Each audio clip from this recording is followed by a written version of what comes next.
Excise department నుండి excise బృందం ఇక్కడికి ఇచ్చేసింది.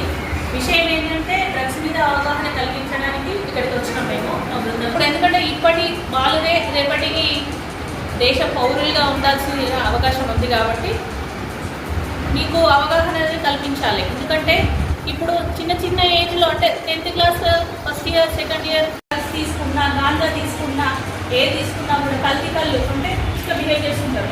సో వాళ్ళు ఏం చేస్తారు, మా సార్ వాళ్ళకి చెప్తారు. మా సార్ వాళ్ళకి చేయడం వల్ల వాళ్ళకు మంచి భవిష్యత్తు ఇచ్చిన వాళ్ళు అవుతారు. అవునా? చేస్తారా? మంచి అమ్మని చెప్తుంది. ఒక గాంజా కలపంటే డ్రగ్స్ కలపంటే రేపటి. కాబట్టి మీ చుట్టూ ఎవరైనా మీ కుటుంబాలలో కానీ ఎవరైనా అట్లాంటి తాగే వాళ్ళు ఇట్లా ఉంటే మీ గురువులకు చెప్పండి.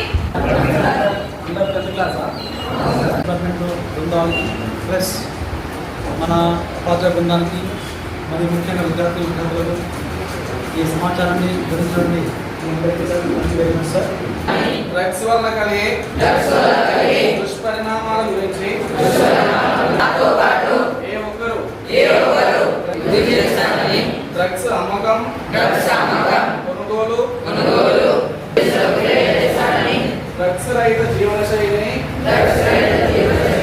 అనుసరిస్తానని డ్రగ్స్ రహిత సమాజంగా సాగుతున్న తెలంగాణ ప్రభుత్వ భాగస్వామ్య